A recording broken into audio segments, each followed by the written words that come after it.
Hello, everybody, and welcome into a new edition of the Patriots Beat podcast here on the CLNS Media Podcast Network and on Patriots Press Pass. I'm Evan Lazar, joined as always by Alex Barth. And we were just talking about this, Alex. Pretty busy day for May 17th in the middle of the offseason and the offseason voluntary workout program going on at Gillette Stadium. Meanwhile, last 2 days, we had the assistant coaches talking.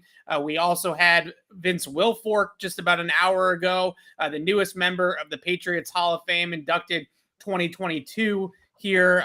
We spoke to him just a few minutes ago. So a lot going on for a Tuesday in the middle of the offseason. We're going to start with Big Vince. We're going to get into the coaching staff and some of the takeaways we had from the last couple of days. And then we will do a deep dive into the depth chart on the defensive side of the ball for the Patriots, just like we did last week with the offense. But starting with Vince Wilfork, who, as I mentioned, was just announced as the inductee for the 2022 Patriots Hall of Fame fan vote. Vince Wilfork doesn't really need much of an introduction, I don't think, especially with this generation of Patriots fans that typically listen to our show, Alex. I think everybody understands what he brought to the table, what he meant to the Patriots. But what was your initial reaction, your thoughts on Vince Wilfork going into the Patriots Hall of Fame over Logan Mankins and Mike Vrabel, who are two really worthy candidates as well? So this was not an easy decision by any means. Yeah, no, both certainly deserving, but I thought Vince was the sixth player to go in his first year of eligibility. I think he said it best. He thinks he is. I would argue he is the greatest nose tackle in the history of the game. When you talked about all that he could do along the defensive line, the athleticism you brought to the position, he really was somewhat of a unicorn. I think too, you talk about, how the different generations might view him. My favorite Vince Wilfork factoid, I guess you would call it, is he's one of only two players. There's some coaches and other people who have this, but one of only two players with the ring from both, let's call it Dynasty 1.0 and Dynasty 2.0, right? He was a rookie in 2004 when they beat the Eagles. And then 10 years later, he's on that team that beats the Seahawks. And if you think about it, that really is a fascinating place to be in history, right? Him and Tom Brady are the only two that can claim that. And when you talk about what that last Super Bowl meant in the early 2000s, and then what that first Super Bowl meant in the mid 2010s, to be on both those teams. I actually got to ask him about it. I've been throwing that trivia question out there for years, and it was cool to get to ask him about it today. And I thought he gave a very thoughtful answer. First off, crediting Bill Belichick and Robert Kraft and the program, the sustainability they brought to the program for all those years, but also that he was able to take lessons he learned as a rookie in 2004 and from that core. And he mentioned Teddy Bruschi, Ty Law, Richard Seymour, some other names that are escaping me, but he mentioned those guys. And then, 10 years later, he's able to teach those lessons and pass those lessons on to guys like Devin McCourty and Dante Hightower. And who else did he say? I think he said Gerard Mayo, Julian Edelman, right? And you look at where the Patriots kind of are now, and in this era of turnover now, where the core is changing and the base composition of the team is changing.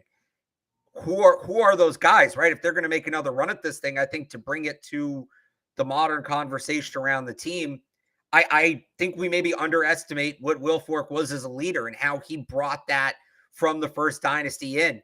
And now, who can we look at that was on that 2018 team, young players on the 2018 team that are still here and can continue to pass that advice on. So obviously Vince Wilfork, very deserving. He should get his gold jacket as well, but good to see him get this step. And it should be a fun induction ceremony. I'm looking forward to it. Yeah, great speech, I'm sure, coming from Big Vince. I think the one thing you were kind of hinting at it there that stood out to me from what he said today was how easy it was for players to come into the Patriots system and basically just jump on the moving train, right? They were such a well-oiled machine in the 10, 11 years that Vince Wilfork was with the Patriots. And he mentioned that they were just so good at assimilating new guys, right? Bringing in new talent and having them plug and play those guys into spots where other guys might have left. They passed that torch, so to speak, from Bruschi to Mayo, or from McGinnis and Vrabel at outside linebacker to the next generation. And Vince kind of mentioned that just from a culture standpoint, it was so easy for them to break in these new players and pass those torches off and keep the train rolling. And I think that Bill Belichick and the Patriots organization and Tom Brady get a ton of credit for the football success, for the X's and O's, the schematics, the Belichick mastery, and all those types of things. But Belichick, the culture builder, I'm not sure if we talk about that enough, right? Because I think a lot of people look at his culture and think it's not fun. They channel their Lane Johnson and they talk about, how it's so militaristic and how they don't get to talk in the media. They don't have to let them be themselves. I actually think that a lot of players that you talk to, and we're lucky enough to be able to talk to guys like Vince Wilfork or last year Richard Seymour, or whoever gets inducted into the Patriots Hall of Fame always does some sort of media. And I think the culture that they had in that locker room was really second to none. And that was why we used to talk about it like, oh, well, they'll just draft some guy in the sixth round, in the seventh round, and they'll put him in for Ty Law and they won't skip a beat. Well, in reality, they didn't skip a beat in a lot of instances because of that culture and because of the winning culture and just how easy it was for people to pass that torch and pick things up and kind of just get on the train.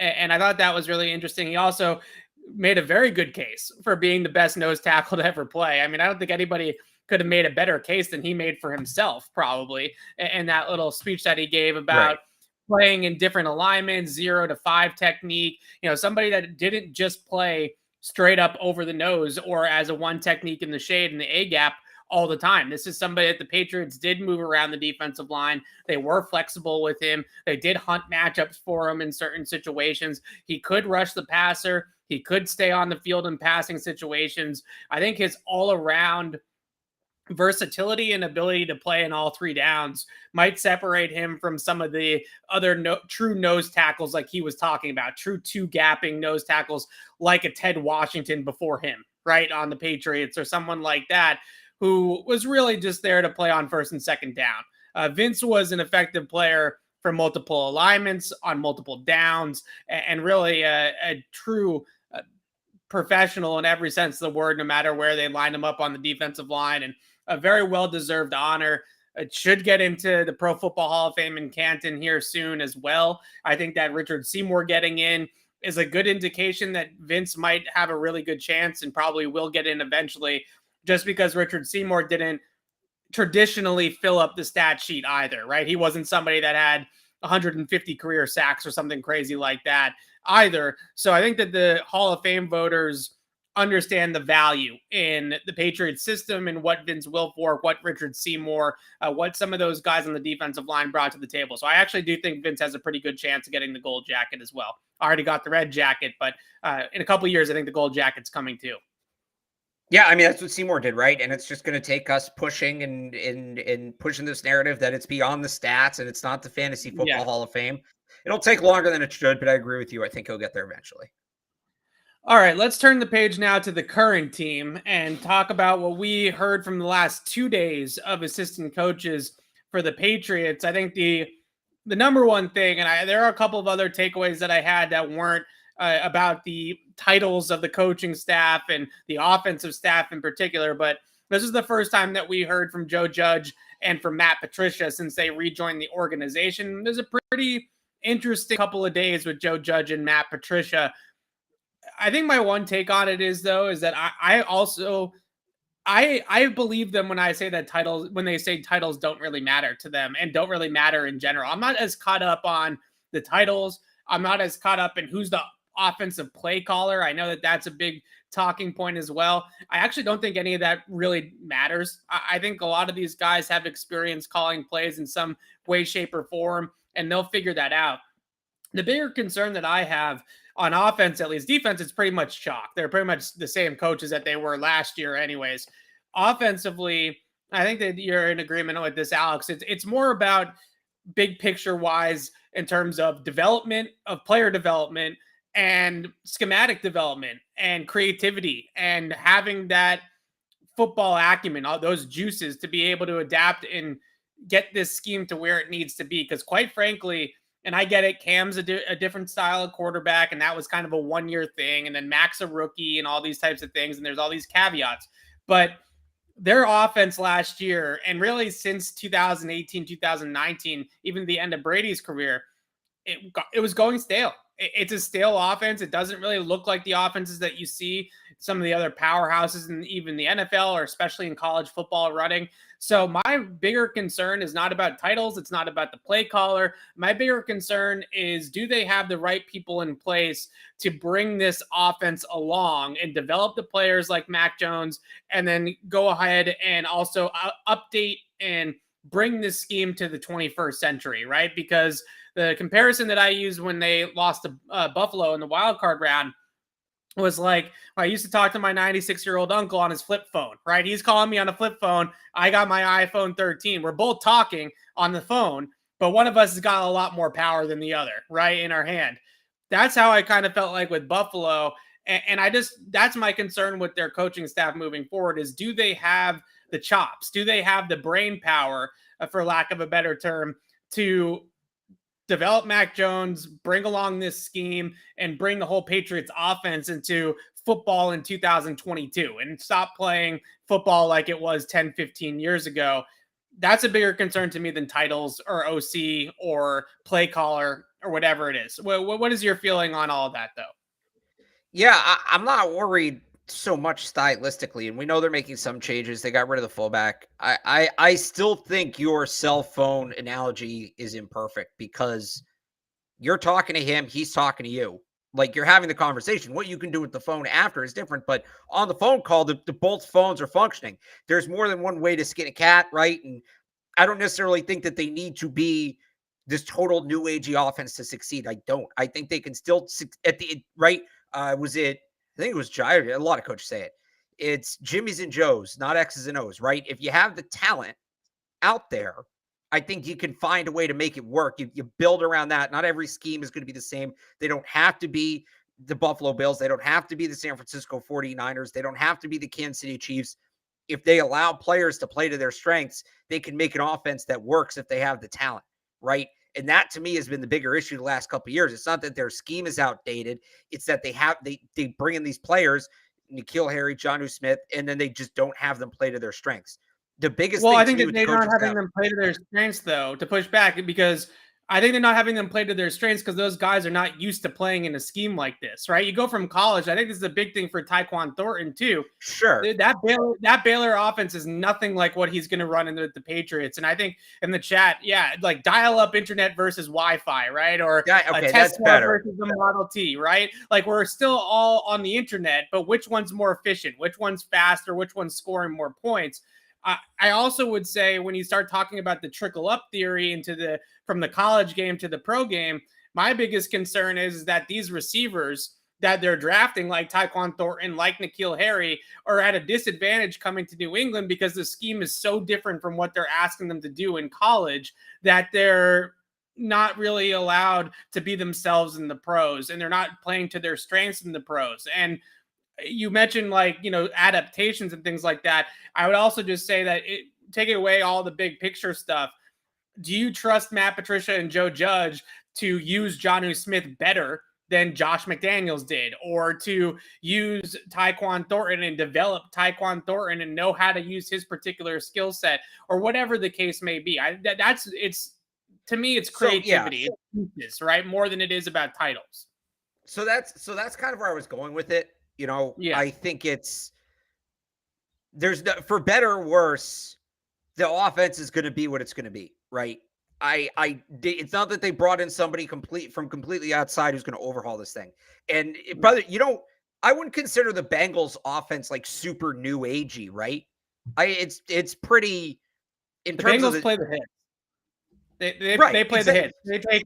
They take things from the Shanahan tree. They take things from the West Coast tree with Andy Reid, and they kind of put it all together. They have some stuff in there from 2019 LSU, and they kind of take all the best things from all the it schemes right now and put it all into one and give it to Joe Burrow. Right. And so that's kind of where I'm at with the Patriots. Again, I don't need them to overhaul the whole thing. It's just, can you take your traditional concepts and adapt them to more? You mentioned that they, like to do LSU stuff at Cincinnati. And I've been saying this. Can you just add an Alabama twist to what the Patriots traditionally do? can you essentially turn that fullback into a speed slot, right? Things like that. Some of the more horizontal, the way you scheme things up horizontally, can you scheme them vertically? Things like that, right? People wanted a definitive offensive coordinator because they want to see the offense overhauled. I don't believe that's necessary. I don't think it can stay the same, but yeah. I don't think that there needs to be a massive change in their core beliefs. I think it's just adapting and modernizing those core beliefs instead of changing them altogether. So to go back to the first part of your question, like, can Matt Patricia and Joe Judge do that? I think they can, in that, and they both talked about this today. They are total football junkies. I think they can watch what these other teams are doing, understand it, look at the talent they have in front of them, and implement it. Will they is the $1 million question, right? That's kind of what it comes down to. Did the last season, is what happened last season enough to kind of push things to that next level? So all that being said, I'm not worried about who the offense coordinator is, because I don't think there's much of a difference between it being Joe Judge or Matt Patricia or Nick Caley, or even if Bill's calling plays. I think ultimately between all, because the offense is always going to be a collaborative effort putting it together. Whoever calls the plays between those four, they're all similar. And by the way, Troy Brown should be in that conversation too. I think Troy Brown would make, with his background, to make a fascinating offensive coordinator candidate. But whoever it is between that group, I think more or less is going to the offense is going to look the same. The biggest question to me in all of this, and I said this back in February, who's the quarterback's coach? Yeah. That to me is more important, coordinator, because at the end of the day, the most important thing with this organization right now is Mac Jones' development in that year two jump. This is such a crucial offseason training camp for him. And I don't love the idea that it's a guy who just, the Giants kind of singled him out as the one, Joe Judge, as the one who kind of, tanked Daniel Jones. And look, I don't think Joe Judge tanked Daniel Jones. Did he help him a ton? I don't know. But right, Daniel Jones was never going to be a great quarterback, right? This is more or less what Daniel Jones was always going to be. Input from Joe Judge wasn't going to change much of that.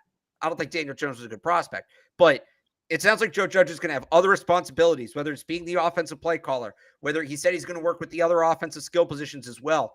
Even last year when McDaniels was the quarterback's coach and the OC, right? They had Bo Hardigree in the building, who was the assistant quarterback's coach and could kind of fill in when Josh McDaniels wasn't there. Is there going to be an assistant quarterback's coach to Joe Judge who can really be around?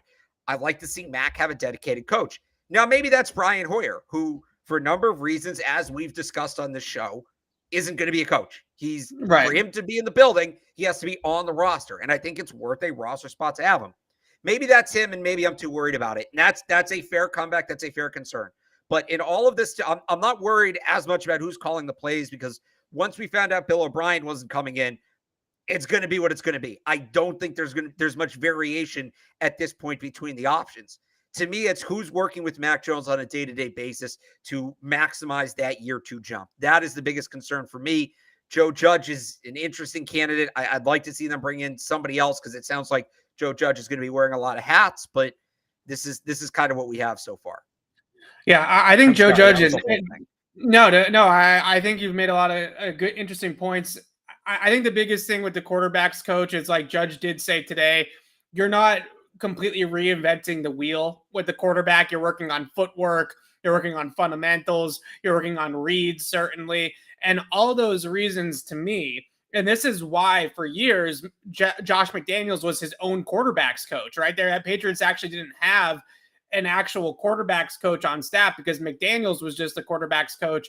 I find it a little bit hard to believe, especially over what we've heard from the last couple of days, that it's going to be Patricia with the play sheet, and he's going to coach offensive line, and he's going to call the offensive plays. Because when you get into during the week and you talk about installs and you talk about film reviews and all that type of stuff, he's going to be with the big guys, right? He's going to be in the O-line room. He's going to be breaking down tape with the offensive lineman. Judge is going to be the one that's going to be with Mac Jones 24/7. So most of the time, the OC is either his own quarterback's coach, or the OC spends the majority of his time with the quarterback anyways, even if he has a dedicated quarterback's coach, because those two guys have to be on the same wavelength. That's the most important connection for play caller is quarterback, obviously. So I actually think, and he mentioned a couple of times today, he went into a pretty good answer about how you can simulate a game, even though they don't have games to call right now. They can pull up tape and kind of go through the motions of what it would be like to call plays in a game. And he mentioned that he does those drills behind the scenes.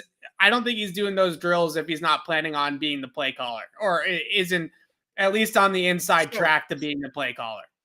But I think, he's a competitor. Everybody in there's a competitor. And, you hear backup quarterbacks talking about how they prepare all week like they're starting the game. I didn't read too much into that. I would assume Matt Patricia's doing the same thing. I would assume Nick Caley's doing the same thing. I would assume Bill has every coach on the staff prepare as if they're calling plays, because you might have to one week. You never know.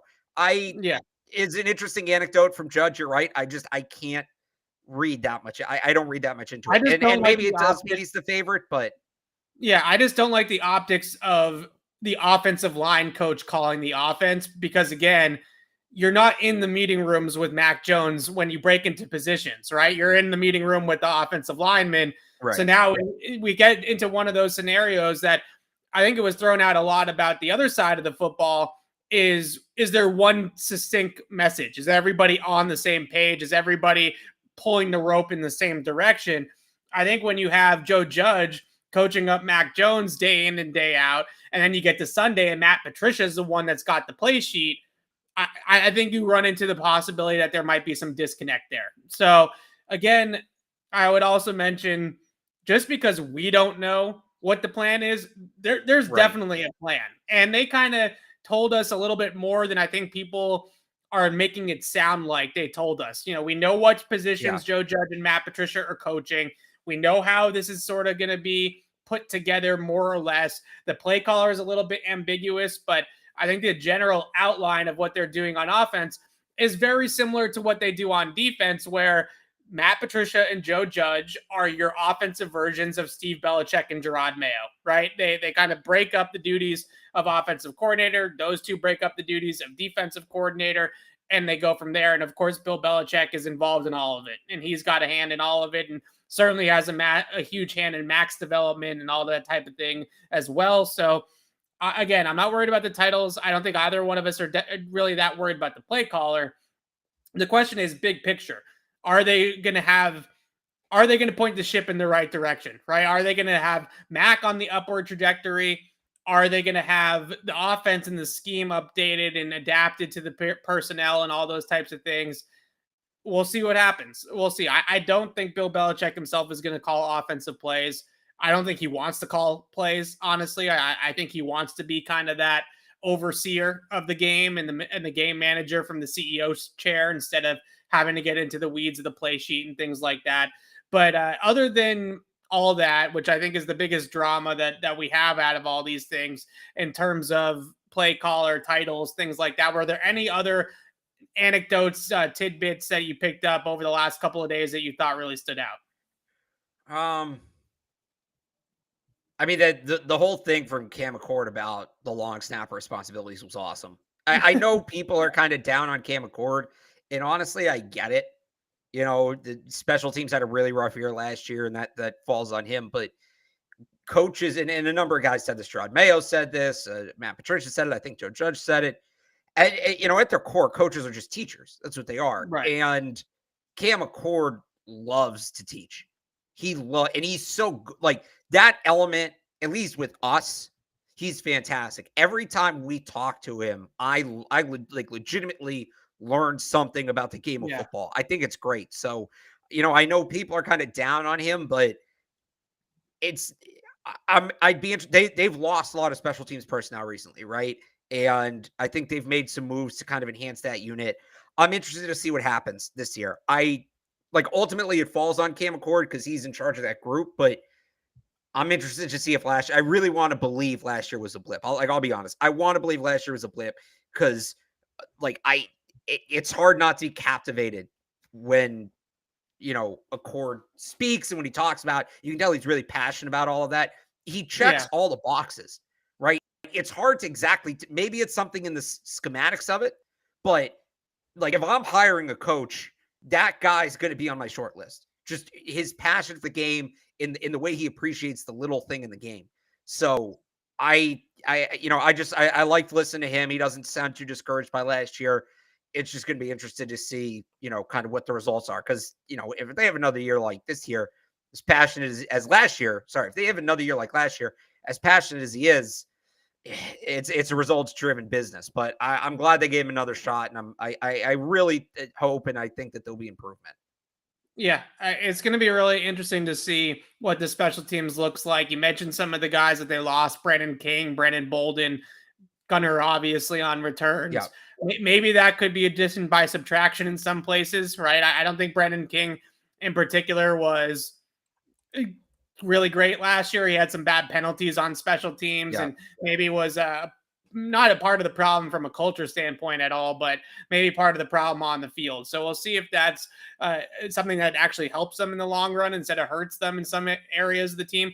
I think the one thing that I was actually really shocked about, and this comes off the heels of Matt Groh on draft weekend. It was actually after day 2 of the draft where he was singing his praises as well. It's been, and look, the coaches, they throw bouquets and they're try to hype guys up sometimes and things like that. But Cameron McGrone is getting a whole lot of love from people in that building, like to the point where I almost wonder if they're actually trying to get him like to fully buy into this fact that he's a really good player for them, right? And somebody that could really break out for them now that he's free from that injury. You have Steve Belichick, who's not really somebody that is a man of many words a lot of the times when we hear from him. Gerard Mayo talking him up as well, basically saying that they saw a really, really gifted player towards the end of last season when Cam McGrone did try to practice and ramp it up before they deactivated him for the rest of the season. Mayo saying he's flying around. Steve Belichick saying he fit right in. There was seamless, didn't notice him at all as being held back by anything. And they really talking up Cam McGrone, and Matt Groh basically called him an additional draft pick, right? He's saying that he's essentially another day 2 pick that they feel like they're adding onto this rookie class. What do you make of all the Cam McGrone praise? Because there's a ton of Cam McGrone praise right now, not just coming from us anymore. Like we all hype him up, and I think we're all excited about him. I know a lot of people in Patriot Nation that really pay attention to the team and really know every player and every pick like Cam McGrone are extremely excited to see him. It sounds like the coaching staff is just as excited as all we are to get this guy out there. So I haven't heard that kind of praise for a player that hasn't necessarily even played in the NFL in a while. And now they're really heaping it on Cam McGrone a lot. Yeah, I mean, when y'all got with Jarrett Stidham in 2020, it sounds a little like that. No, it's apples and oranges. I'm kidding. Yeah, I mean, you forget McGrone before he got hurt was a fringe first-round pick. And I don't know that ultimately would have materialized. I think it was probably second or third, but there were some people who thought he had finished that season strong at Michigan, that he could maybe sneak into the back end of the first round. I get why they're excited. You watch who he was before he got hurt. You get why they're excited. And I think they gave him, he could have come back and played at the end of last year and he didn't. And I think the idea is that he's fully healthy, fully rested, just ready to come in, hit the ground running, all of that. Yeah. I understand why they're excited. I do. We'll see if there's, ultimately the results, but I'll throw Rayquan Mcmillan in there too, because he was a guy I loved last year. I was very high on last year, and albeit brief, he got off to a good start in training camp before he got hurt. I think between those two guys, and I'll add Mac Wilson, between McGrone, Wilson, and McMillan, you're going to get one legitimate linebacker there at least. I would be shocked if not one of those guys pans out, maybe two. They're all kind of coin flips, but you take as many shots at it as you can. They clearly think McGrone is the best of the three, but I've said this since the draft. I've said this since before the draft. I don't think inside linebacker is as big of a need. I think it's certainly an area they could have improved, but they should be okay, relatively speaking. I think when you look at their defense, cornerback's still a bigger issue. I actually think linebacker there's some upside there. There's really some upside there if those guys kind of figure it out and stay healthy.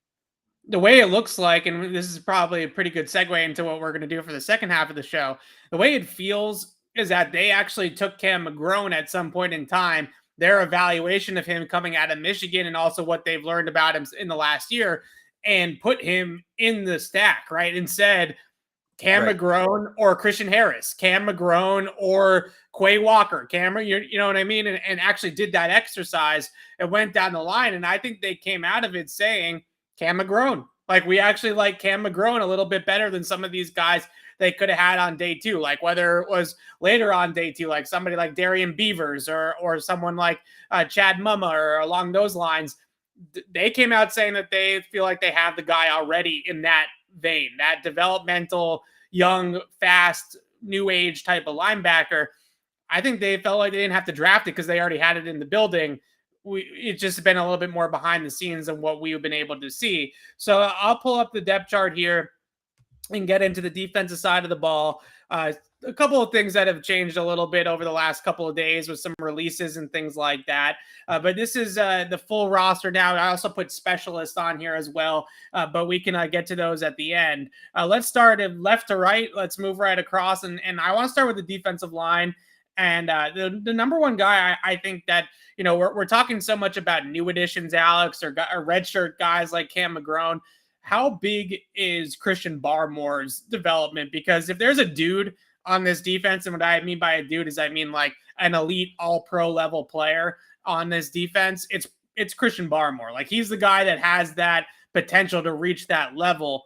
So I actually think that and I get it, there's not much to talk about right now with Christian Barmore, but his development and hopefully him taking that next step forward into a really Pro Bowl, all-pro caliber defensive lineman, that would be massive for this defense that absolutely needs him to be a game wrecker.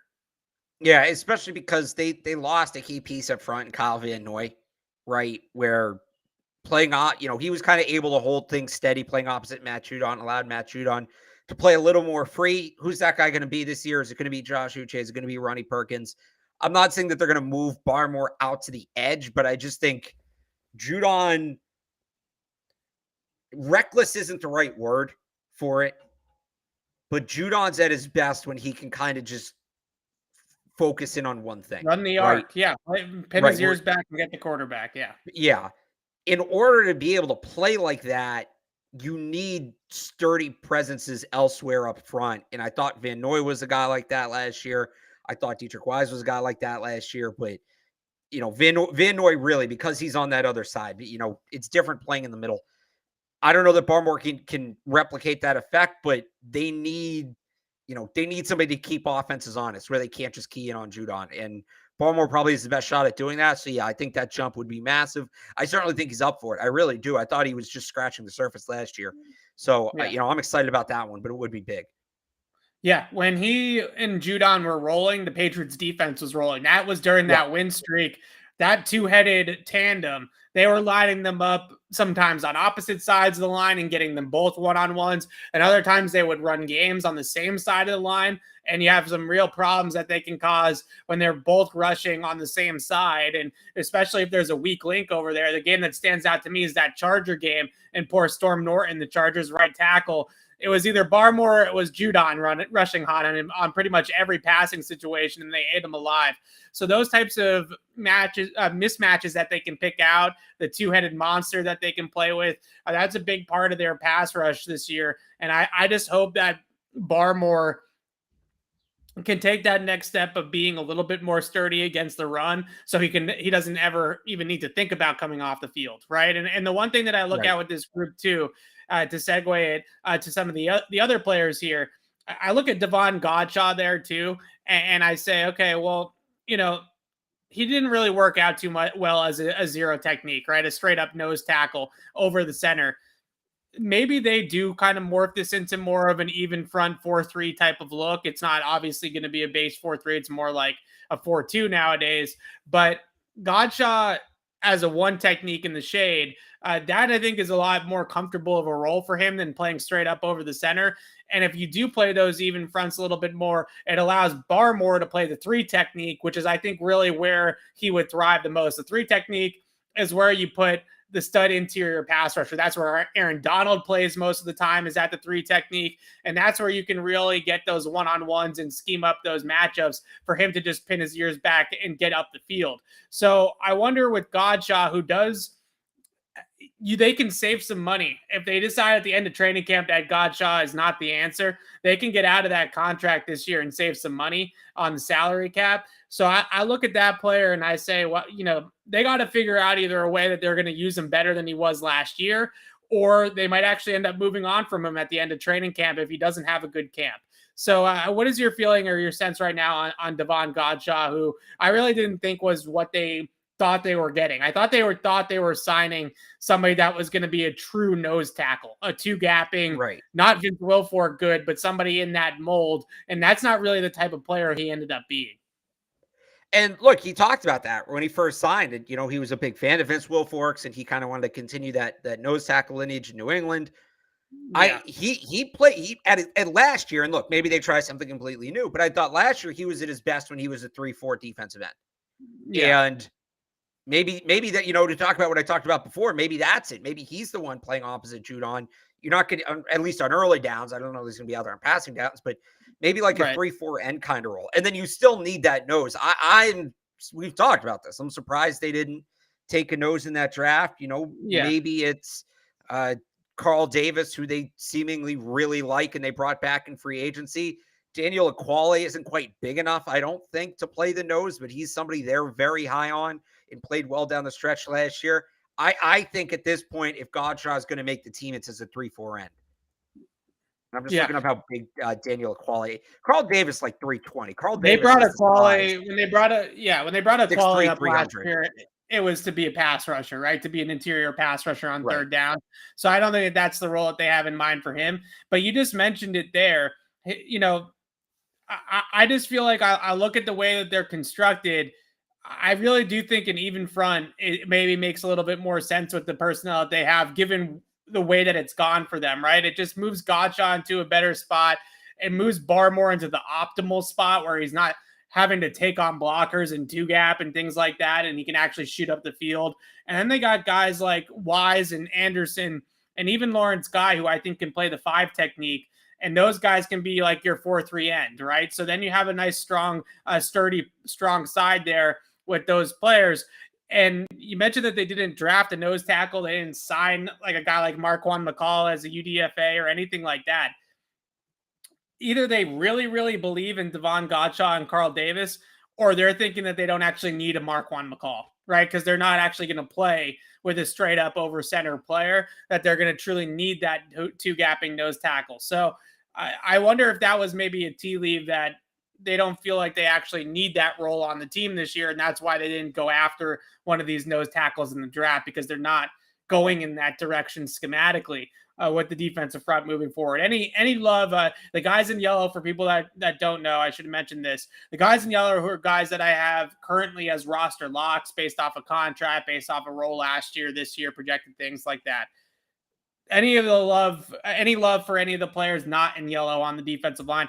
They clearly see something in Henry Anderson. And I don't blame them. I mean, he was a good player before last year, and he's been a good player, veteran player around the NFL for years, and he's got some versatility. He's got some girth against the run.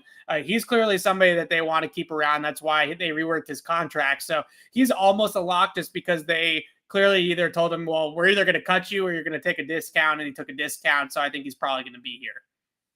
Yeah, I'd say LeBron Ray. I'm really excited about LeBron Ray. He didn't go undrafted because he, lack of talent. He couldn't stay healthy. And will he stay healthy in the NFL? Who the hell knows? But in terms of talent, I'm really excited to see what he can do. If he can stay on the field, I think he can be a difference maker. So I wouldn't call him a roster lock just yet, but he's somebody I'll be watching closely as we get into OTAs and training camp. Yeah, that's fair. Sam Roberts is going to be a fun player too. Like, no one actually knows anything about Sam Roberts. Yeah, bro, I was just gonna say, he feels like a couple years away, maybe, but I mean, the 6 block field goals in 5 years, incredible. I just want to see him on the kick block unit. Yeah, that's a good stat. It is interesting. Like, you don't really know much about him. It's even bigger, I would say, of a transition than from like Lenore Ryan for Kyle Duggar, because that school is even smaller than a place like Lenore Ryan. Lenore Ryan's actually had some NFL players other than Kyle Duggar. So we'll see what ends up happening with Sam Roberts, but clearly they saw something even at that level. The power, certainly, in the upper body is definitely there. So we'll see what ends up happening. Let's move over to your favorite position, the edge rushers. edge in all capitals. Not a real position. Yeah, not a real position. Because it's not a real position. It's not. It's when you're talking like generally, I get why you use it during the draft, because some guys, depending on the system, might be a defensive end, might be an outside linebacker. There's no depending on the system here. We know what their roles are. You have their linebacker, defensive lineman is how I would split those guys up. Edge rushers. But they're not.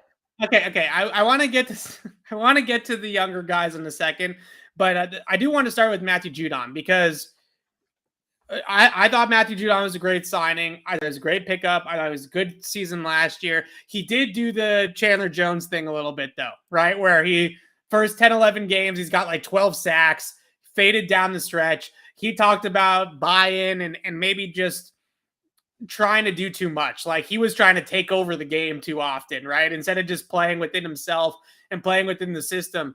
He was, especially against the Bills, he mentioned at the end of the season that he was just trying to take over the game instead of letting the game come to him. Are you worried at all about Matthew Judon being that kind of player where he starts really hot out of the gate, but then cools off towards the end of the season? Or do you think he's going to learn from kind of what exactly was last year? I am a little worried about it. I think also you mentioned he was trying to take over games. He kind of had to, right? Yeah. Between him and Barmore, that was it. The secondary was cooked at that point.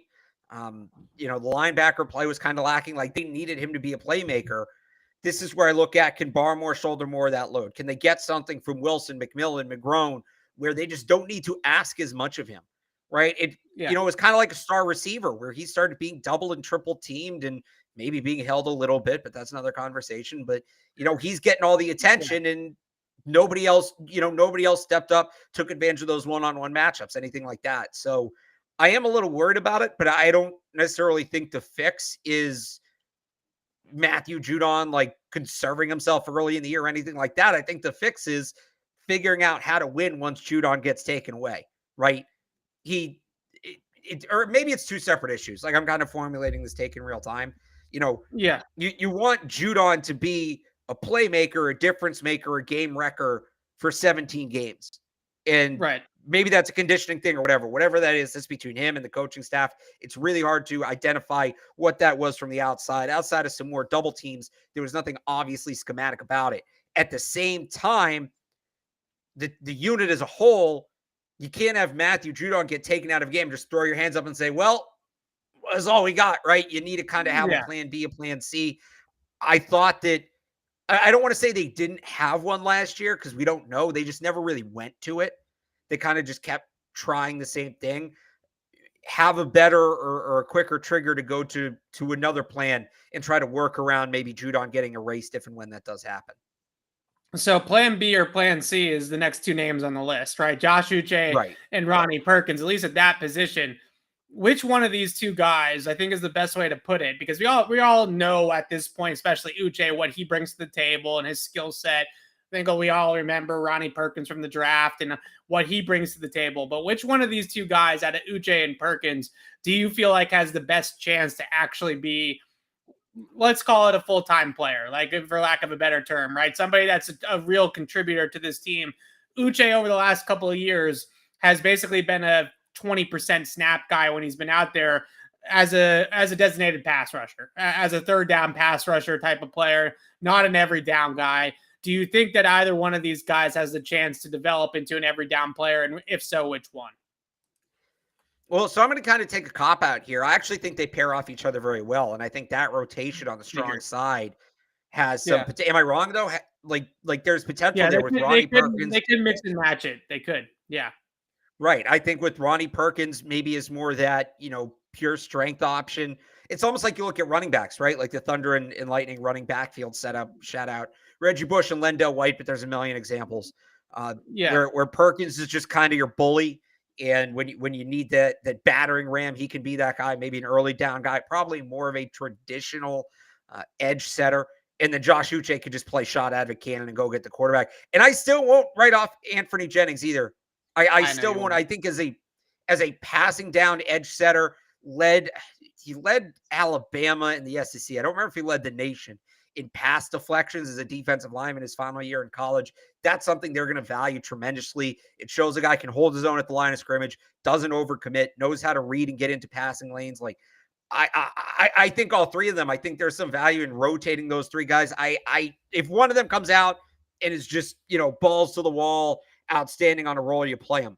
But I think there is value in rotating those three guys because they're three very different players. They'll give you different looks and they'll allow you to get a little more creative defensively. So basically, to sum up what you're saying is Josh Uche and Ronnie Perkins combined can basically give them what Kyle Van Noy has given them in 2 of the last 3 years, right? They can combine into that player where I think Perkins, when you watch him in tape at Oklahoma and assuming that he can make this transition now to a stand-up edge rusher, his block anticipation and his ability to identify what they are doing against the run was really, really good. He has really good eyes. He has really good anticipation in the trenches to basically bob and weave out of blocks and get out of blocks and get to the football. Good nose for the ball. He's certainly the guy that has the best run defense repertoire, right? The person that can be the best edge setter, the person that can be the best playmaker against the run. And then in third down, Josh Uche comes on and he's the pass rusher, right? He's the guy that pins his ears back and gets after the quarterback. I don't hate that way of looking at it at all, and I think it could be something that they look at it that way too. I know you won't give up on your boy Anthony Jennings. That's fine.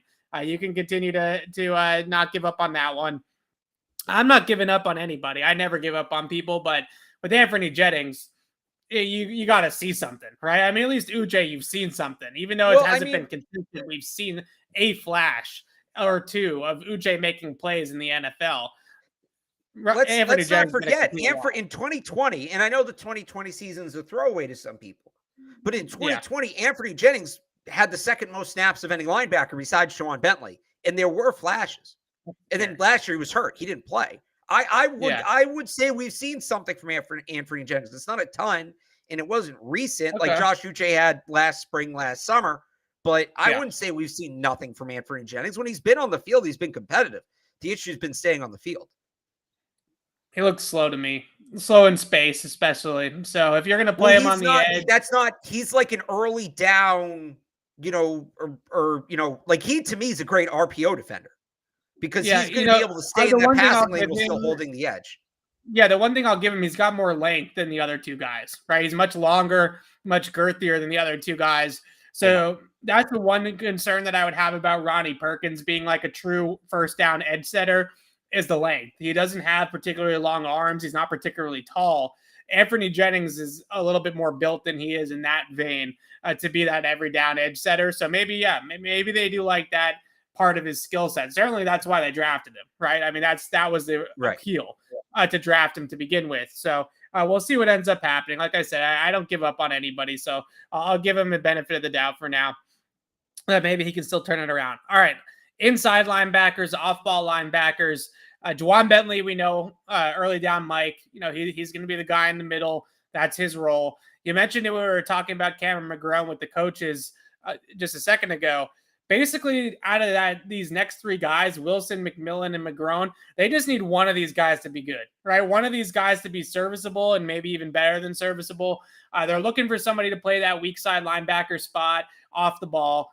As long as one of these guys pops and one of these guys is productive in that role, they should be all set. And I think all three of these guys have athleticism, have the ability to play in coverage, and maybe a little bit more sideline to sideline than some of the guys they've had over the last couple of years, like Hightower and Jamie Collins at this stage. Sorry, you cut out there. Say the last part again. Oh, they just play a little bit more sideline to sideline, I said, than Hightower and Jamie Collins at this stage. So I think one of these guys pops, then they're in good shape. And this might be the same thing too, where they're more similar players than Uche, Perkins, and Jennings, but you kind of get that rotation going, right? I think it's hard to say with McGrone. He's coming off the knee injury. I would argue all three can play sideline to sideline. I would argue McMillan's the best downhill player. I would argue Wilson's the best coverage player of the three, and McGrone's probably somewhere in the middle, right? So I think you can mix it. Now, look, how many guys are going to make the team and whatever, but I think a lot of their positions this year, especially defensively, are going to be by rotation. I don't know that you're going to have established starters in a ton of spots. The one of the biggest strengths of this roster right now is depth, and I think you have to take advantage of that. So I expect all three, assuming they're all healthy, I expect all three to play contributing roles.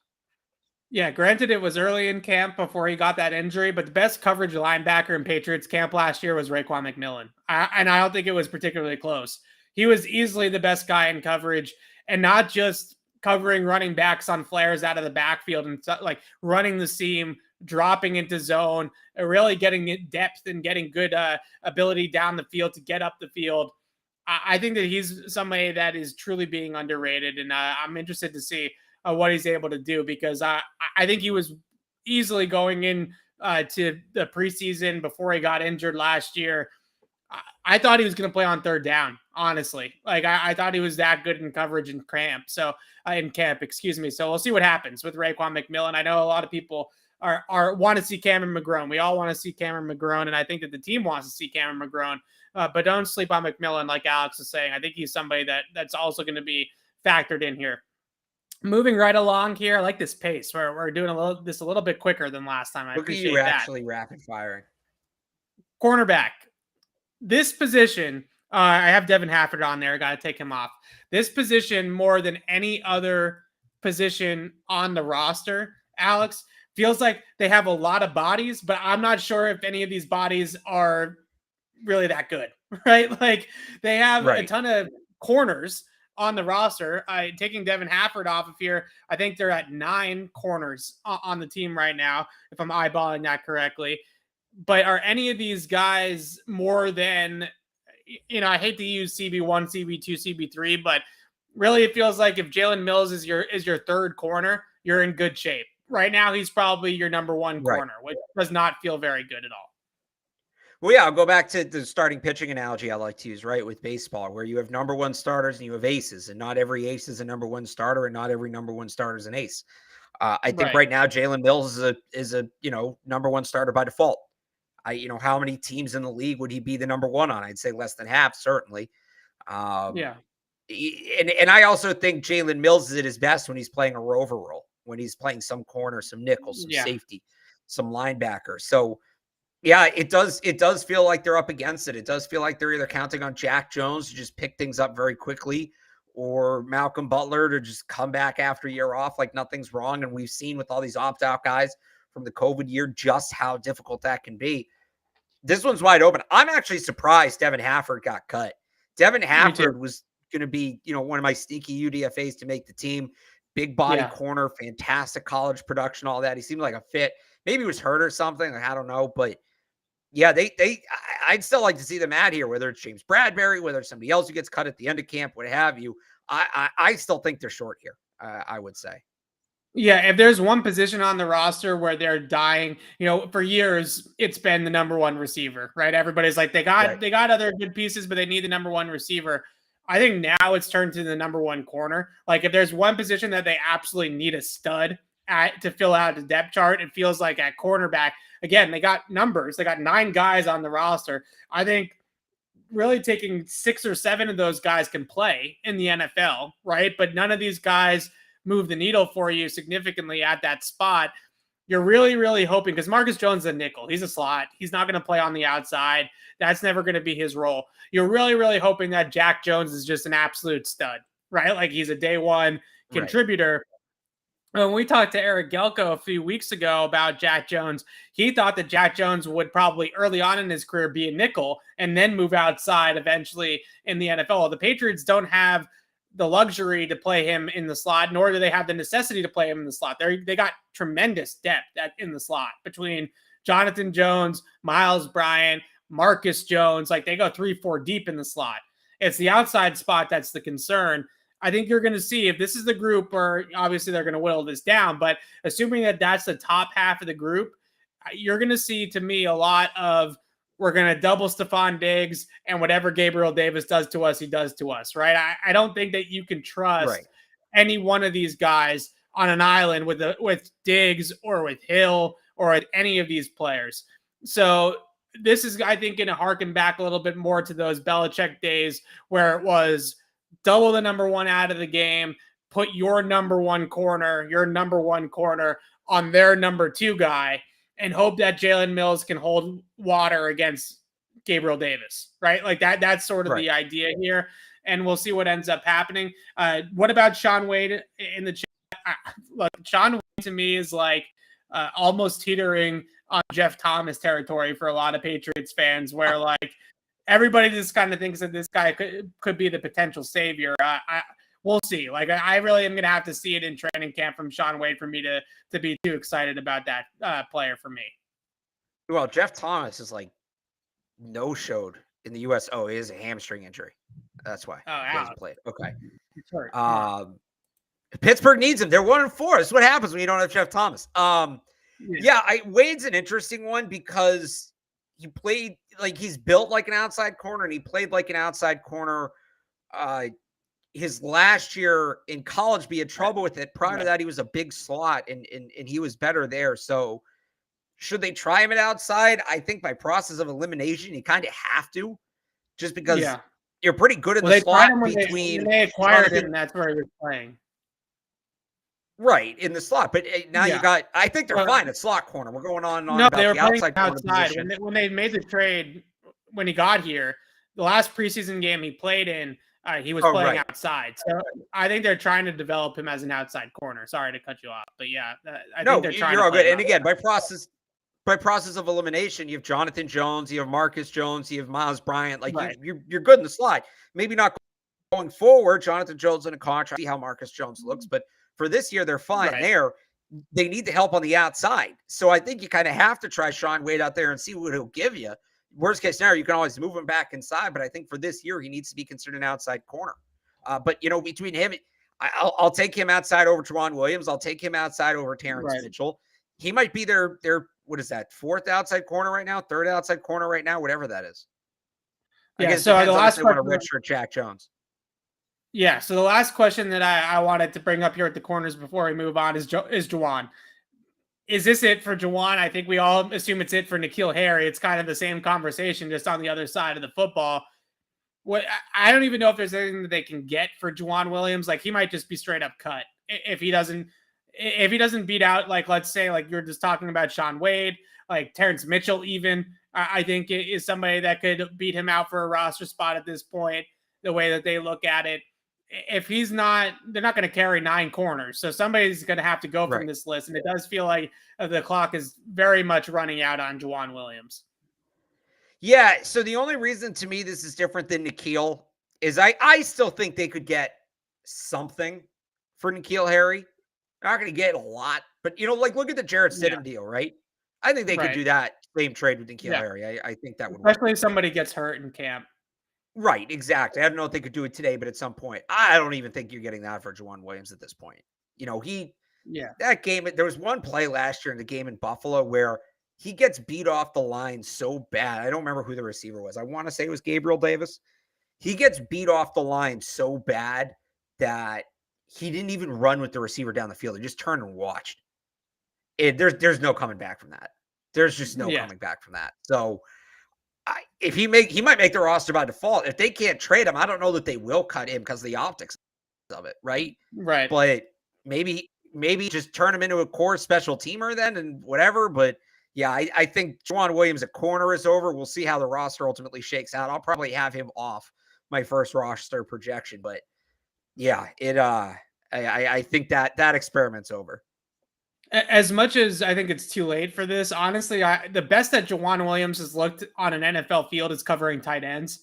And I think it's probably too late. And they've clearly moved on with this next group here with Duggar, Peppers now. I don't think that they view him as the tight end stopper anymore, but he had some good tape against guys like Gesicki. He even battled with Travis Kelce a few times in some Kansas City games over the last couple of years. So I actually think that he's somebody that I would have thought would have developed better in that tight end stopper role. And these big tight ends are basically wide receivers at this point, but he's not at such a speed disadvantage against some of those guys as he is at the receiver position, right? Those guys are all 4.5s to 4.6s, just like Juwan Williams. So he's not getting burnt like he is when he has to go up against Stephon Diggs. So I would really have been more interested to see them develop him in that role. But with the depth that they have at safety, they've kind of moved away from it. I don't think there's much to say about the first four names on this list. I think we all kind of know at safety where all these guys fit in and what all these guys project to be for the Patriots. Joshua Bledsoe is an interesting name. There was some good things that came out of media availability towards the end of last year about Joshua Bledsoe, especially about his football acumen, his ability to pick up the playbook. Schooler made it through rookie minicamp, which is more than some of the UDFAs can say. So obviously he didn't completely bust over the weekend and maybe projects as somebody that could fill a special teams role as well. Out of those two guys, who do you think has a chance to make the roster? Do you think both guys have a chance? What are your feelings on them? Yeah, so Bledsoe's an interesting one to me.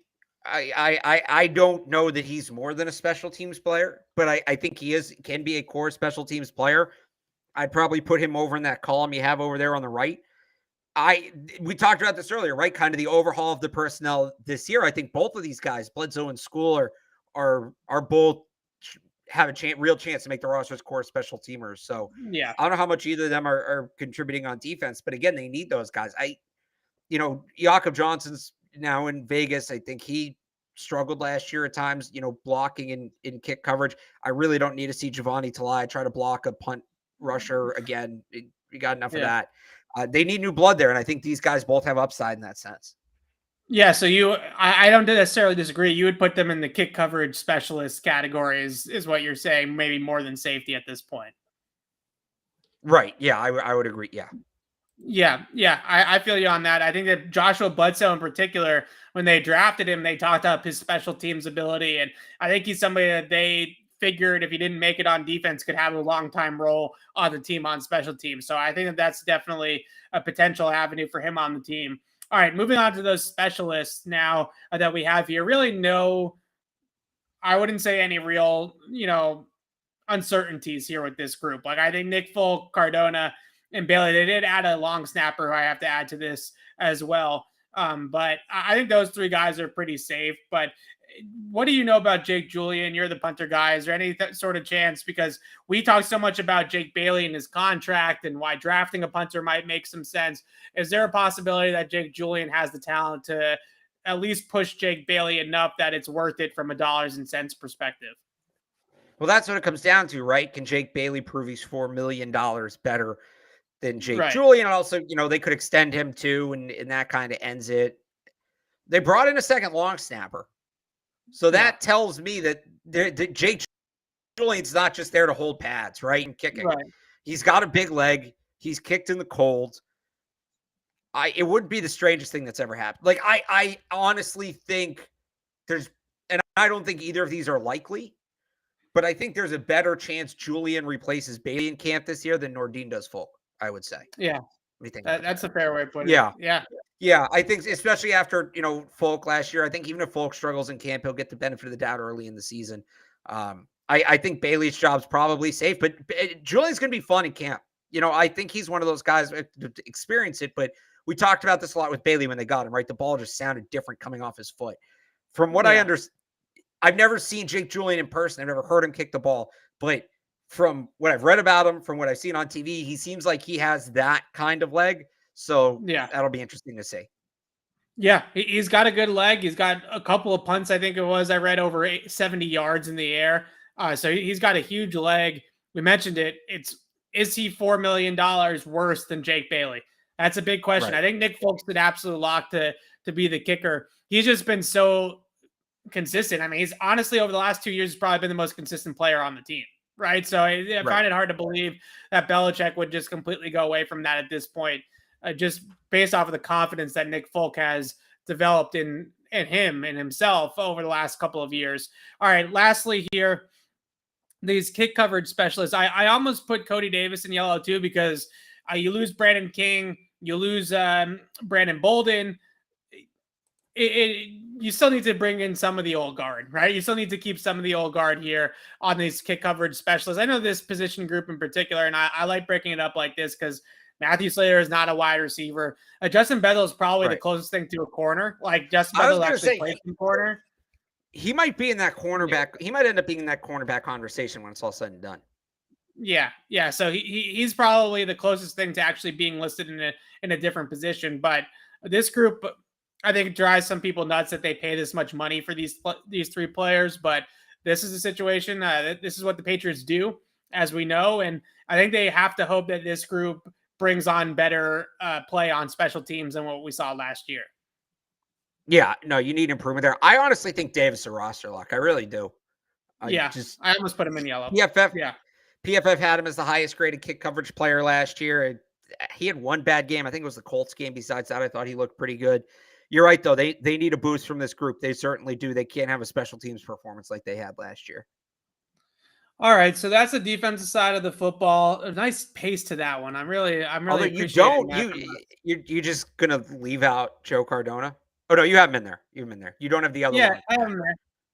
Yeah, I need to add the other long Reiter. Is it Robert Reiter? I remember his last name's Reiter. Yeah. One slipped through the cracks there. Okay, so that does it for the defensive side of the football, and that's the roster as of right now. The Patriots have 85 players, I believe, is what the count is right now on their 90-man roster. They got some open roster spots. We'll continue to monitor whether or not they fill those spots. There are still some veterans out there. You look at, especially names type of veterans, right? There's a lot of guys out there that can play.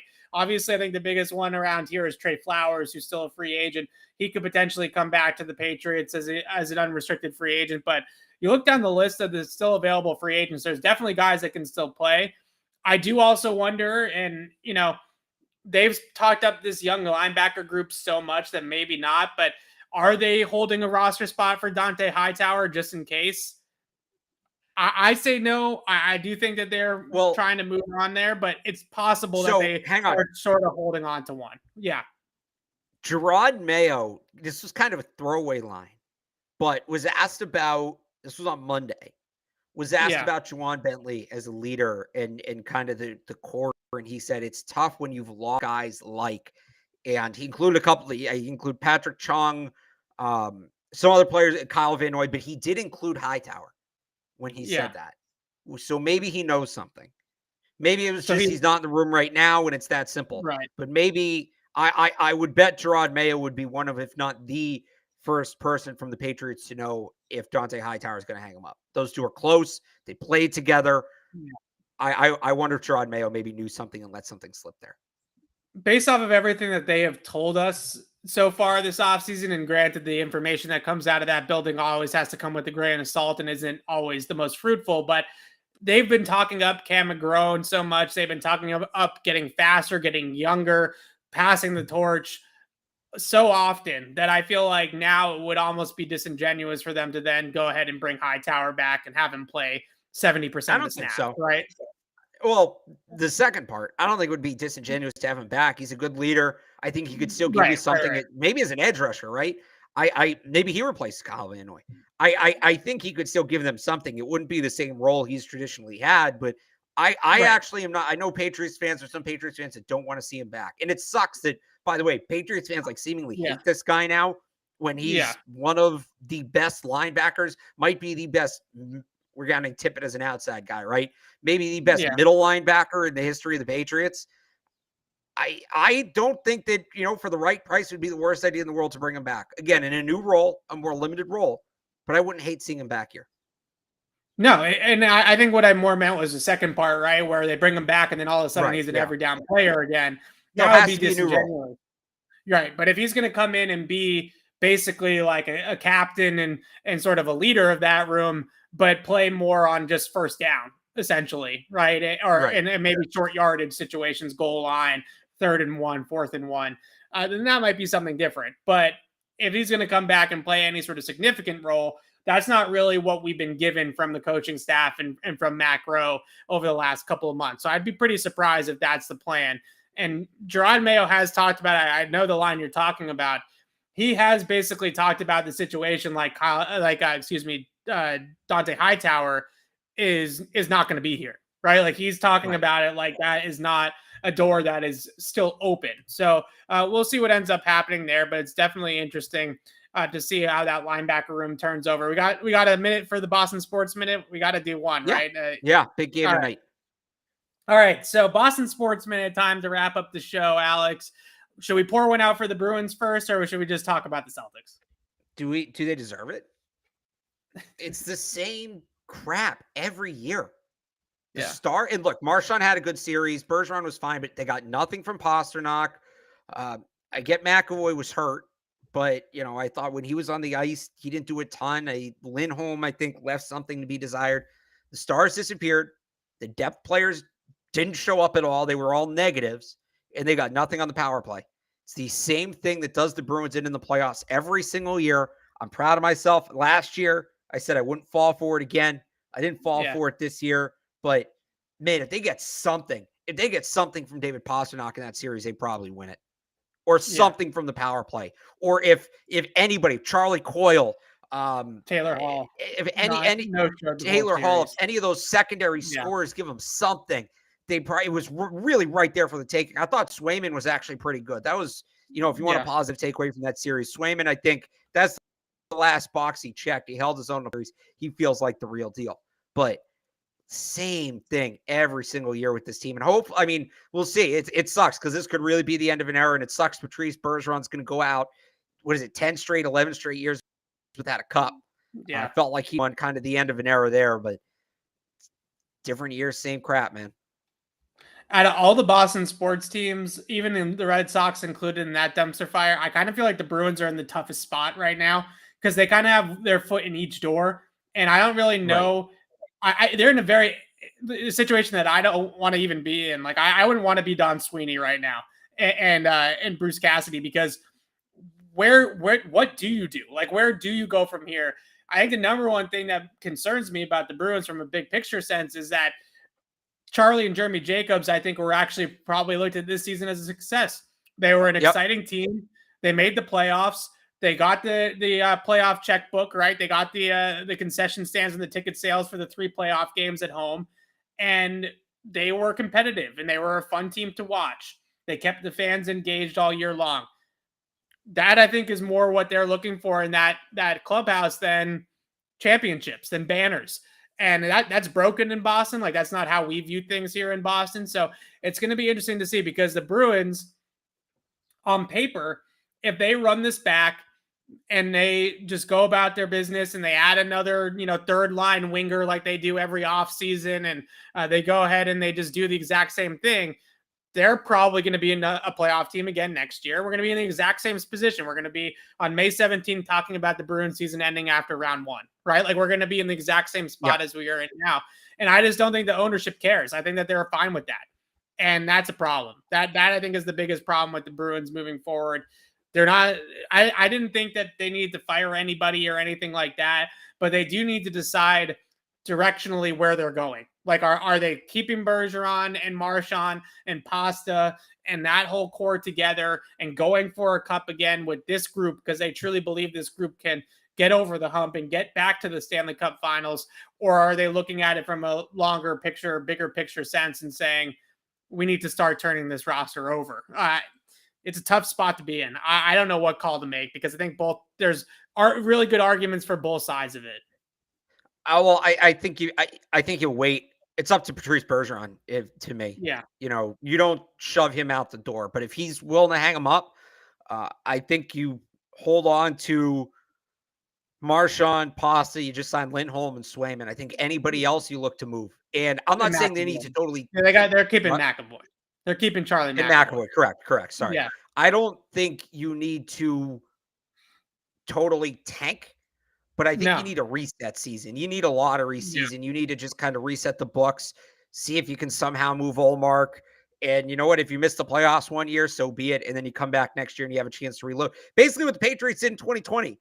Right. Or, what the Celtics did post Big 3. I think you kind of just need that reset year. Even the Red Sox in 20, like, these teams have those years. You don't get the off revenue those seasons, and that maybe, hurts the chances. But if Bergeron's going to walk out the door, I think you need the reset. Yeah, I'm with you. And I one last thing I'll say on the Bruins, I do think that there is some appeal to coming to play hockey here. A lot of appeal. I would say. Yeah. I know Hampus Lindholm is not, Sidney Crosby or something like that, some like huge name in hockey, but he clearly saw it from the outside looking in. And I do think that this young core that they have together with McAvoy, with Lindholm, with Pasta, and Taylor Hall, and some of these other players, Charlie Coyle, Swayman, I do think that they can attract a real top line center if Patrice Bergeron is going to hang it up in free agency via trade, whichever direction they have to go in to get that player. I don't think that it's a complete lost cause of them being able to attract a player that's got some star power to come play hockey here with the Bruins. I think that this culture here and the fan base is attractive to players in that league. Like, more so, I say that because I mean, like, more so than in some other places, like in some other sports teams in this town. Like, I think the Bruins do have some appeal for players to come in and play here in Boston. All right, Celtics, let's get to some positives here. I was at Game 7. You're texting me after the first quarter telling me it's all my fault that they're going to choke on their home court in Game 7. I will admit to you, first quarter had me really worried. I was really concerned. That looked a lot like a first quarter that Milwaukee obviously loved, with the threes not going in, and Grant Williams and Derek White and Daniel Tice chucking up threes. They were perfectly content with that. Celtics looked a little bit tight. I didn't necessarily see the blowout coming, but as soon as that ended like that at the end of the second half, or first half, excuse me, the foul on Giannis and things like that, that started to turn things around a little bit there for the Celtics. But what a second half they put together. And now it feels like it would almost be a disappointment. I think it would be a disappointment, honestly, if they didn't make the finals. Like, it feels like they should beat the Miami Heat, even though they don't have home court. It does. And I'll tell you where that whole game turned. Obviously, I think that foul at the end of the half by Giannis was a dumb foul. But yeah, the real pivotal moment in that game to me was 7 and change to go in the third quarter, right? And Tatum picks up, was it his fifth foul? Was his fourth or fifth foul there? I think it was his fifth. Foul. Fourth? I think so. Tatum picks up his, whatever it was, an inordinate amount of fouls midway through the third quarter, and they basically had to take him out for the rest of the quarter. And it was a 10-point game when Tatum came out. It felt like that was when Milwaukee was going to have a chance to come back, right? That was when Milwaukee was going to have a chance with Tatum off the floor to get this thing close, take the energy out of the building, and narrow the gap heading into the fourth quarter. Instead, the Celtics increased their lead by 6 over the next 7.5 minutes leading into the fourth quarter. I tweeted when Tatum checked out, it was the biggest 7.5 minutes of Jaylen Brown's NBA career, and he played well, but you saw Grant Williams hit some big shots in that span. Derek White hit a big shot in that span. Peyton Pritchard towards the end of the quarter there in the third hit a big shot in that span. That, to me, that was it. And once that 7.5 minute stretch ended, that told me this Celtics team was different. That was adversity. That was, they didn't have the momentum. They couldn't front run, even though they were up 10, all of that. And they extended the lead. That was the biggest stretch of the game. It was the biggest stretch of the series. I would argue to this point is the biggest 7 minutes of the Celtics season. And that is why, I just said with the Bruins, the same thing every year. I'm not falling for it anymore. That's why I feel like this Celtics team is different. Those 7.5 minutes go a lot differently in years past. I love the way they handle that. And then, by the way, too, the flip side of that, they were up 16, which you think they're up 16 going to the fourth quarter. Great. They had blown a 14-point lead with 10 minutes to go earlier in the series. A lot of people like, you're up 16, leave Jason Tatum on the bench, don't want to pick up another foul, whatever. No. Ime Udoka put Jason Tatum right back in the game at the start of the fourth quarter. He wanted to end that then and there. They knew if they got one big run to start the fourth, that was it. He put Tatum in. They got the run. Tatum hit some big shots in that run. That was excellent. They was coaching to win. It wasn't coaching afraid to lose. I thought that was a great moment from Udoka. That whole sequence, the last half of the third and the beginning of the fourth, that told me so many things about the Celtics team. So many questions we've had about this organization for 3 or 4 years now, I think were answered in the right way. I love that stretch, and that's why I believe in this team. Yeah, when that first quarter started and Jason Tatum was in the game, the guy sitting next to me was like, they put Tatum back and he's going to foul out. I was like, no. They're going for the jugular. Like, this is great, right? Like, they're trying to snap the neck right now. Like, this is exactly what they should be doing. Who cares if he fouls out? If there's 25-point lead with 3 minutes to go, it's not going to matter, right? Exactly. It's not going to matter that he's going to foul out. So really love that move as well. That was fantastic. Great game, great atmosphere. The Garden was absolutely rocking. I'm sure we'll be rocking for the 3 games in the Eastern Conference Finals. Definitely is a little bit worrisome that Marcus Smart has a Lisfranc injury, minor foot thing going on. That's going to be a little bit touch and go there, I think, this series for Marcus Smart. But the last thing I'll say on the Celtics, I think what you learned in that series is something that they can carry forward to this Miami series, especially since Miami seems to be like they're going to be out without Kyle Lowry.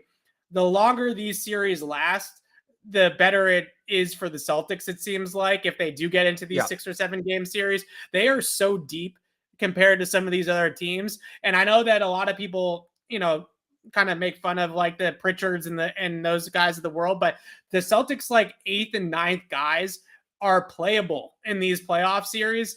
And we saw it at the end of that Milwaukee series. Giannis was cooked. Like Giannis was gassed by the second half of that game 7. They can do the same thing, I think, to Miami. I don't think Miami is as deep as Boston is either. I think that's the way the Celtics got to play this moving forward, because they're not going to, I don't think they're going to sweep anybody, right? Like, I don't think they're going to sweep Miami. They're not going to sweep whoever they play if they do make it to the finals, but they can win the marathon against those teams because they really do have a deep bench and they have a lot of guys that can score. I think a lot of these other teams, Milwaukee, Miami to a degree with Jimmy Butler, the Mavs certainly with Luka, it's like one guy, like it's one or two guys. With the Bucks, it was Giannis. With the Nets, it was Kyrie and KD. The Celtics have like 4 or 5 guys that can score 20 points on any given night. They got to win with that depth, and I do think that they have that ability to do so. So I'm looking forward to this Miami series. I love the angle of avenging all of the last 3 playoff exits, right? Miami is sort of the last box to check, the last one to cross out there for the Celtics, and it's going to be fun times, I think, for the Celtics over the next 2 weeks. I like them in this series. They're the better team. They should win this series, and I think they will. So I think we're both on the Celtics, which maybe is a little scary. I got Celtics in 6. Yeah. I think Miami wins tonight, and then the Celtics take 4 or 5. That's how I have it. So I have we have tickets to game 3 and we have tickets to game 6. So if Celtics in 6, I'll be at the closer going to the final. I like that. That would be a lot of fun. So I'll be there too. I'm covering for 98.5thesportshub.com. I'm going to be like doing what I do for the Patriots, but for the Celtics. So we'll have nice. Quick all Red right. Sox So I'll be there Saturday night. So you'll have to come down and say hello. All right. Quick Red Sox thought if I can. Go for it. All right. Pete Abraham, this is while we were doing the show. Quote, spoke to Scott Boras this afternoon. He said definitively that any negotiations with Xander Bogaerts would wait until after the season, and he looks forward to talking to the Red Sox about a, quote, championship-proven player. Scott Boras, I hate Scott Boras so much. Xander Bogaerts wants to be a Boston Red Sox. Scott Boras is mad. He's not getting a big enough commission on the player, and he's going to essentially hold him hostage. That sucks. That really sucks. Why are we dump on the Red Sox for? That's obnoxious. Does Xander Bogaerts deserve $30 million, $35 million a year? Absolutely. If he wants to play in Boston for 25, should he be able to? Absolutely. Get Boras the hell out of the room. What did Kraft say when they were trying to fix the lockout in 2011? Sometimes you got to get all the lawyers out of the room and just talk. I say this coming from a family of lawyers. That is true.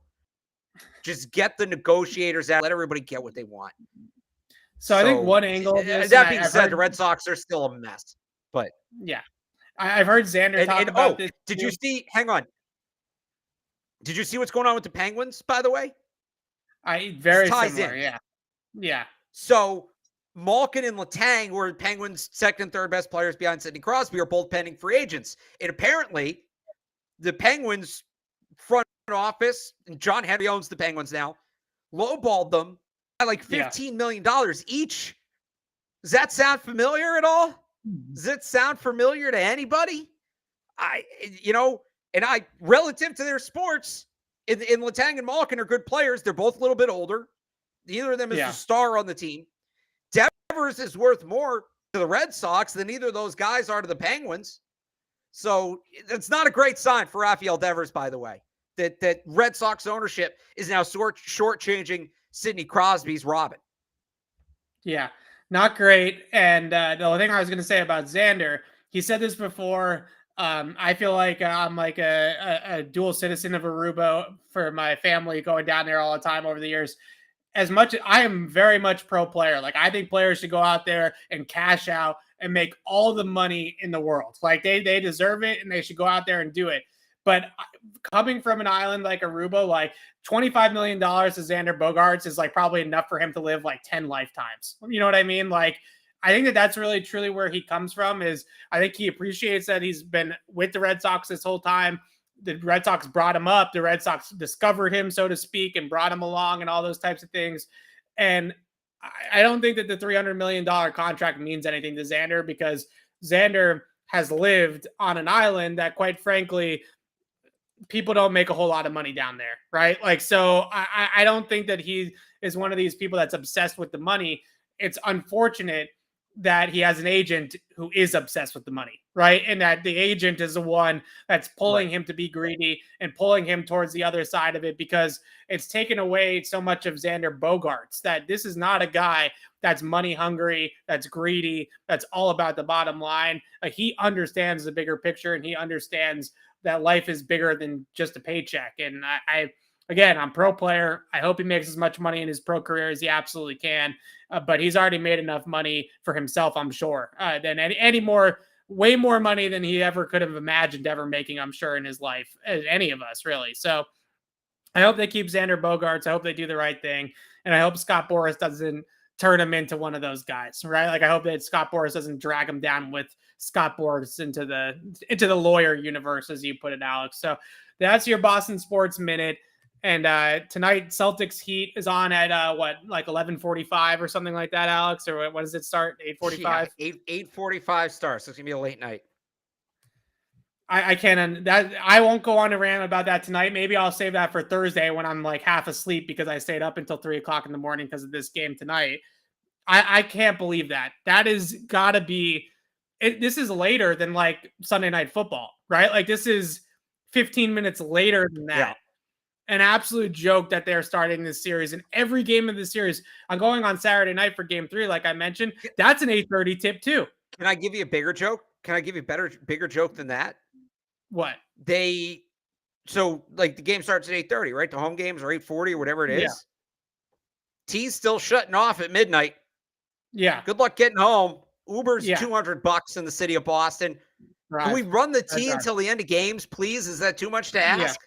Apparently. It's terrible. It's absolutely terrible. Like, on a Saturday night, like, why does that game need to be at 8:30 on a Saturday? You play that game at 5:00, right? Like, that's everybody's gonna watch it no matter what. It's a Saturday. Nobody's doing anything else, especially sports fans are all gonna watch the Eastern Conference Finals. Game doesn't need to be at 8:30 at night. It's ridiculous. It's absolutely ridiculous. So it's gonna be some late night. 91 on Saturday, so that building's just gonna heat up all day. That's gonna be some old school stuff right there. It was hot on People Sunday. got all day to drink. Yeah, you saw them, I'm sure, on TV, like cleaning up the court every single time down. Yeah. It was super hot in there on Sunday, like really, really humid. They might have melted the ice now that the Bruins season's over. So that might not be a problem.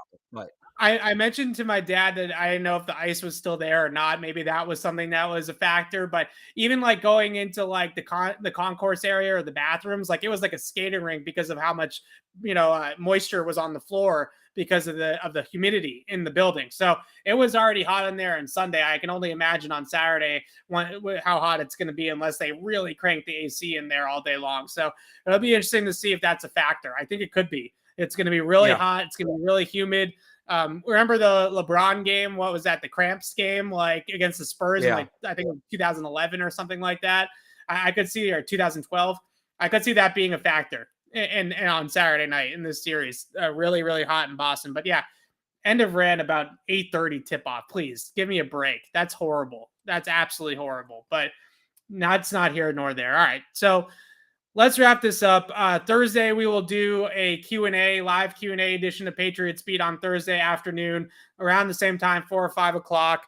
And we'll talk about game 1 and do the Boston Sports Minute again and all that kind of stuff about the Celtics and have a good time with that. So until then, signing off for Alex Barth, I'm Evan Lazar. We'll see everybody Thursday. Thanks for watching. Go Seas.